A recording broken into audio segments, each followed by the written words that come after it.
What began on the 28th of December as protests driven largely by economic grievances has since evolved into something broader and perhaps far more consequential. Whilst the Islamic Republic of Iran still stands with its leaders speaking the language of defiance and vigilance, the pressure upon it is clearly mounting from within the country and from beyond its borders, raising renewed questions about resilience, legitimacy, and political survival. And joining me now is a man who witnessed Iran's last great rupture from close proximity to power. Former senior advisor to the late Shah of Iran, Robert Armao, who advised the former ruling family both before and after 1979, and the company led by him has worked with more than 28 heads of state and government over the past 5 decades. Mr. Armao, thank you very much indeed for joining us today. Thank you for having me. Thank you very much indeed. First of all, I would like to hear your evaluation of where the situation in Iran now stands. We're hearing very, very different accounts of what is happening inside Iran. Of course, official narratives from Tehran, we have counter narratives from the diaspora, and of course, naturally, fragments emerging through restricted channels inside the country as well. It is probably unlikely that any of those sources are actually, all of them actually telling the full truth, but still it would be nice to hear your assessment. Where does the reality of Iran's current situation actually stand? I think the current regime is obviously in a very, very fragile position today. The accounts of their brutality vary. I've heard 5,000, I've heard 40,000. One never knows. I witnessed that in the last revolution. I think in 1979 there, after all was said and done, there were about 400 casualties in the revolution. But you know, the Islamic Republic pumped out casualties and deaths of over 100,000, which obviously proved totally untrue. I do think the demonstrations are quieting down a bit, only because the students I have talked to, they're very bright. And some of them have told me, you know, we're not donkeys. We go to the street, we fight, we resist, we're beaten, we're shot at. There are obviously thousands of casualties. They retreat, waiting to see what the outside world is going to do. And that's the key question today. You know, President Trump said help is on the way, and the opposition and the youth of Iran, they're waiting to see what the great powers, including America, are going to do about it. We know that Islamic Republic of Iran has so far proven to be incredibly resilient in terms of its ability to survive many upheavals of this nature. We remember what happened there back in 2009. We remember the circumstances of 2022 and 2023. But many analysts, not just outside Iran, but also those who are actually operating within the region, within the Greater Central Asia region, are saying that this time it feels a bit different. Why so? Why different this time? You know, the Islamic Republic has always resorted to violence. You know, if you're willing to suppress violently these demonstrations, obviously your staying power increases. You know, when I was with His late Majesty in Tehran in early 79, his mantra was that you cannot base a throne in blood. And he refused consistently to allow the military to take any action against his people. The Islamic Republic and the opposite, they don't care.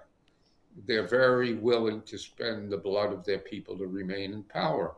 I think what's happened now, there are cracks in the dam of the Islamic Republic. You have to worry. They have to worry about the Revolutionary Guard. Yes, indeed. They may at any given time decide the mullahs have outlived their usefulness and get rid of them. So for the moment, the violence and the repression only because those in power all have vested interests. You know, the Revolutionary Guard the leadership has become very, very wealthy. the Basiji, they're a band of thugs that terrorize the streets. They have vested interests. They live well. So, they're fighting, they are fighting for their very existence. Inside the Iranian people, they've reached their boiling point, and always economics is a great factor.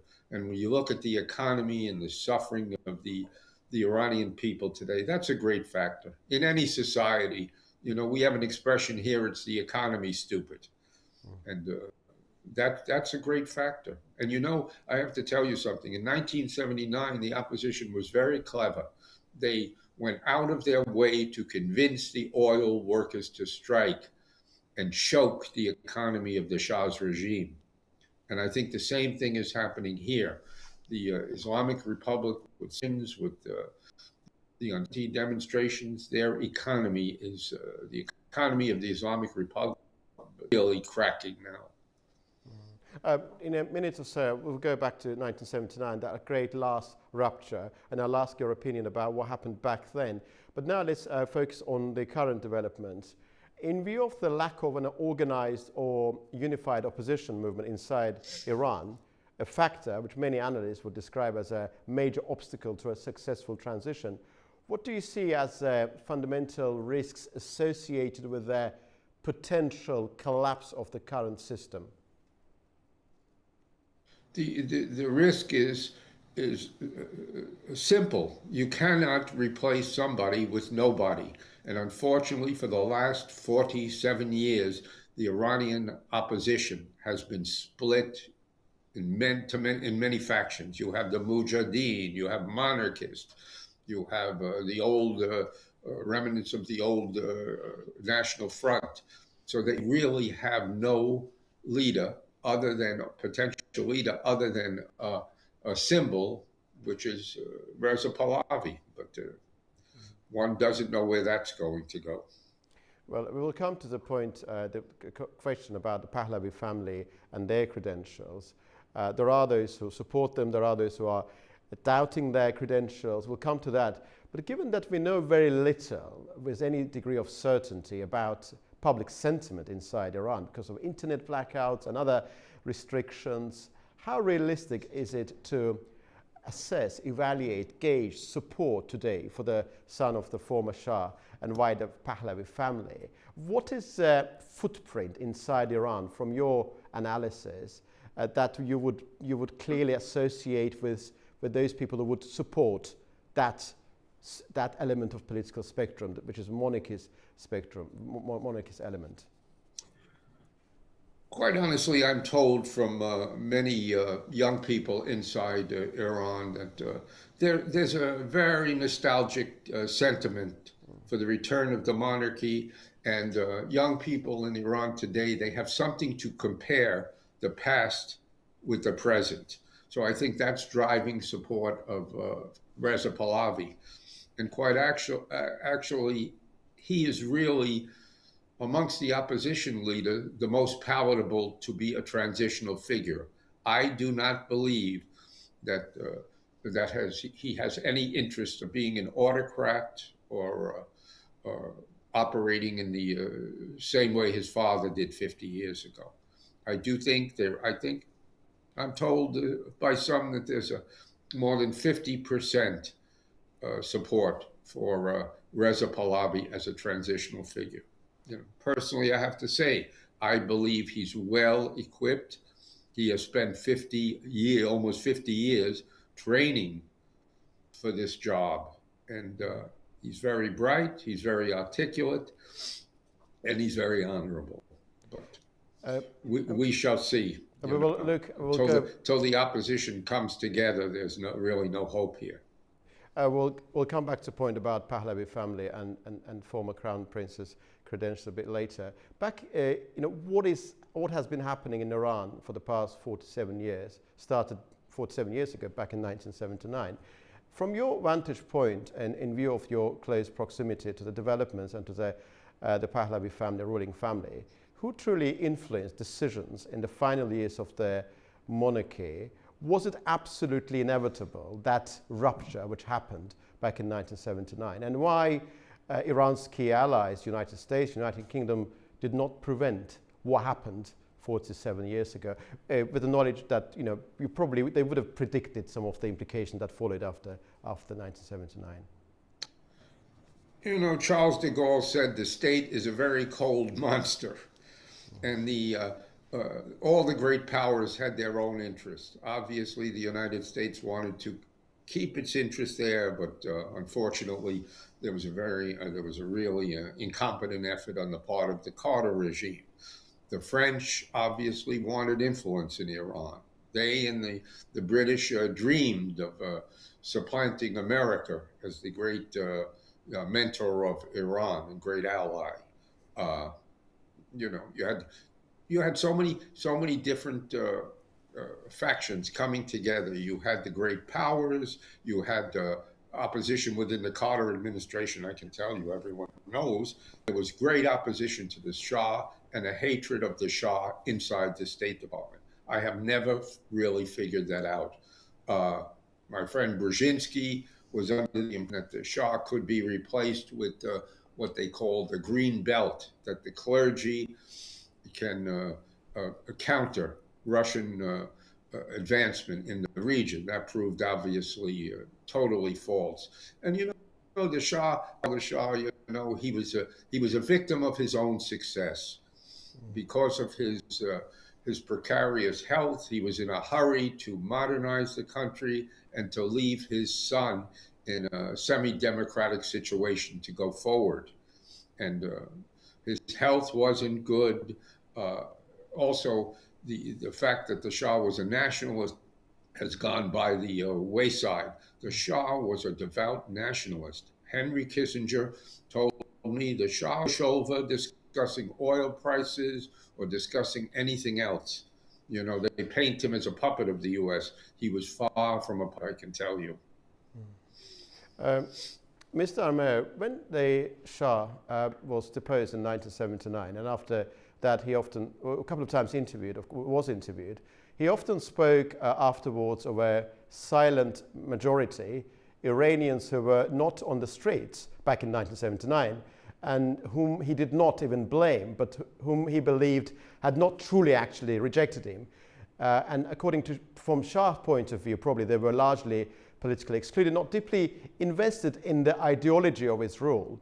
What I'm trying to ask now, do we have a silent majority in Iran today, which are not on the streets today, and what do you think their view on the current developments is?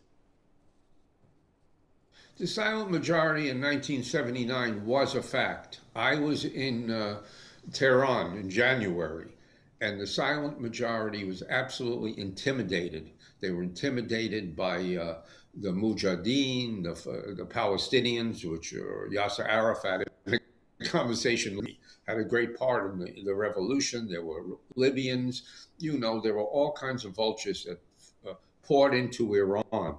And they absolutely intimidated the people physically and psychologically. I recall going to friends' houses for dinner just before the final. And in the middle of the dinner, the lights would go out every night. And the opposition was just trying to show the people that they were now coming into command of the situation. So, many, many people were frightened to come out to the street. Also, the Shah, I know the Bakhtiaris had petitioned the Shah to go out and take clubs or guns or whatever, and the Shah discouraged them. He said, no violence. So I think there was a silent majority there in 1979, and I believe there's probably a very large silent majority now, as I said earlier, to go in the streets and face machine guns and Islamic Guard and besieging bullets, clubs and things is, frightening.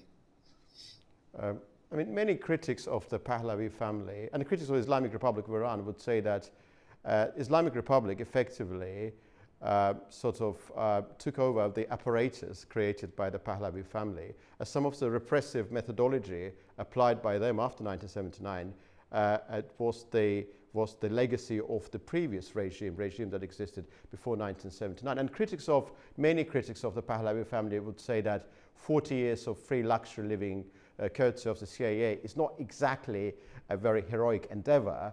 And the leader who hosts lavish parties, presides over deep economic inequality, and spends with abandon on luxury sports cars and so forth, is not exactly what Iranian protesters are calling for. This is a very deeply entrenched image of the Pahlavi family in the minds of many people who are extremely critical of the Islamic Republic of Iran. To what extent do you think there is a considerable substance to this argument in the first place? And my second sort of connected question is, would you say that the reason why many people view the Pahlavi family as some people view it as hope for Iran is largely driven not by the competence of former Crown Prince, but by the mistakes and failures of the Islamic Republic of Iran, which made what was perfectly expendable back in 1979 more desirable now? You know, the Islamic Republic was clever in one respect. In 1969, after they brutally eliminated the top leadership of the military, the court, the ministries, they instructed the bureaucracy of the Pahlavi bureaucracy to return to work. They told them, take off your royal collar pins and take off your tie and grow beard and go back to work. So they very cleverly, unlike the Iraqis, they kept the Pahlavi bureaucracy functioning, which was very clever. Going forward, they engaged in all the luxuries and extravagances of the Pahlavi era now. We have now everyday reports coming out about Khamenei's kids and other mullahs' kids who are living in absolute splendor, far more than the Pahlavis, and that they have raped the country of billions of dollars. In the Shah's day, there is no question there was corruption, absolutely, but not to this level. There was corruption on the level of most countries in that region, which West really don't understand and we abhor, but it's part of their culture. I have to tell you something very funny. The Shah really, in my time with him, and I spent hours with him every day until the end, had no real interest in money. It was only a means to an end to accomplish what he wanted for the country. He never really had any concern about money. His family members, some of them, yes, they took advantage of their position and their business opportunities. But as the Shah said, so did the members of the National Front, Barzaghan, Bakhtiar, his opposition. They got rich in the economic boom of Iran. As far as luxury, we don't understand. As one appellate judge said here in one of the cases against the Pahlavis, he said, we are not equipped to judge the prerogative of an emperor. And, the Shah lived well. Yes, there's no question about it. But, in those days, the Iranians, when the Shah went abroad and was received well everywhere, the Iranians were so proud of it. They were really proud of it. It went wrong with the Nazi-like propaganda that came out after. And I can tell you, he was sued and for $56 billion, being sequestered out of the country, all propaganda. First of all, as I told the Financial Times, forensic audits at the time he left Iran, they did not even have $56 billion. There was $27 billion, which was left in the treasury. And secondly, if you look at the Pahlavis for the last 47 years, they have lived as upper middle class people. So this great wealth that the Islamic Republic portrayed was not correct. It was just ridiculous. What is we know that Iran in 1979 was part of the civilized world. The Shah of Iran was respected in many Western capitals. There's no doubt about that. And he was a very influential figure, of course. But what was a model of governance there? Some supporters of Iranian monarchy, in particular in Canada, United States, even in the UK, they say that Iran was a constitutional monarchy as United Kingdom. I mean, would it be fair to say it was an authoritarian monarchy with Shah being fully in charge of the country, and there was no sort of a strong parliamentary instinct within the system back then? No, I think that's very true. You have to look at the culture of Persia. As the Shah always said, you know, in the end, it always comes to me. And the problem is whether you have a constitutional monarchy, absolute monarchy, in the eyes of Persia, the monarch is the father of the country. Everything comes to the monarch. So we can't compare the Persian monarchy over 2,500 years with the British constitutional monarchy today. That's ridiculous. Everything ended on the Shah's desk. And he used to sit there and lament, they always come to me. Partly is he was a micromanager, so, you know, His Majesty wasn't above blame. He was the micromanager, no question about it. But he had some very, very competent people in the energy sector, in the economy, international affairs. Iran is not a constitutional monarchy, probably never will be. I would venture to say if another ruler comes, he'll fit into the figure of a father of the country and an absolute leader. And one more point. The Shah, I must tell you. By all means. Yes, I must tell you, the Shah's plan was to leave his son with a democracy. The Shah knew his absolutism was not going to fit into the 21st century, and he was rushing to educate his people to be able to self-govern. And his illness even prompted him trying to move faster. But that he sat there all the time and said, I have to educate these people to govern themselves. And at that time in 79, he said, in 20 years, we will be there. And I remember asking him, I said, Your Majesty, they're not ready now? He said, unfortunately not. And unfortunately, true. They were not ready for a democracy in 79. Today, I believe they. Yes. Mr. Ahmed, one more question, if I may. You knew and you were regularly conversing with the late Shah. If you go back to 1979, many would say that Iran back then was pursuing Persian nationalism and modernity of some sort. And within that Persian nationalism, there was no place for ethnic minorities, including Azerbaijanis and other minorities. And Azerbaijanis constitute the second biggest ethnic group within Iran. And the Islamic Republic of Iran, for all of its failings, has proven to be less damaging to the prospects of those minorities. In the context of your communication with the late Shah and the members of the Pahlavi family, what is the place given, ascribed for those ethnic minorities which form part of the Iranian nationhood, but quite often not recognized as vital ingredients? Well, you know, going back in history, obviously the grandfather united all those minorities, partly by force, partly by politics.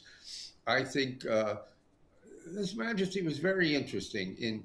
In Iran, I witnessed a visit of his to Kurdistan, and when he went to Kurdistan, he rode in an open car, and the people, it was their custom when the monarch went by, they put their carpets in the street for the Shah to ride on.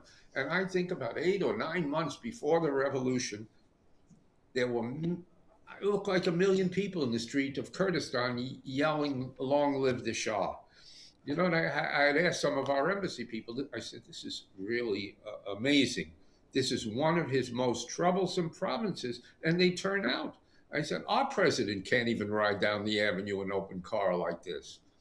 And, you know, the situation is always very, very fluid. I think that the Islamic Republic has done a hell of a job placating the interest of the Azeris, the Kurds, etc. I do believe going forward now in the 21st century, those those groups have to be recognized and dealt with. And if, in the event that Iran doesn't break apart, I think whoever succeeds in ruling Iran is going to be very attentive to the needs of these provinces. Mr. Armao, I'm very grateful to you for your time and for this very interesting conversation. Very grateful to you. Thank you very much. I appreciate having the opportunity to see you. Thank you very much indeed. I look forward to visiting Baku very soon. I haven't been there in many, many years, but I look forward to it. Thank you very much. We're looking forward to your arrival. Thank you. Well, Iran is a fascinating country, of course, and far more complex one than it often appears from the outside. Its future will not be shaped by slogans or shortcuts, but by the difficult interplay of history, identity, the choices of its own people, well, not just the choice of its own people perhaps, but also by a number of other factors, including external factors. For now, the Islamic Republic stands, even as pressures continue to mount and uncertainties deepen. You've been watching Context. I'm Orkhan Amashov. See you very soon.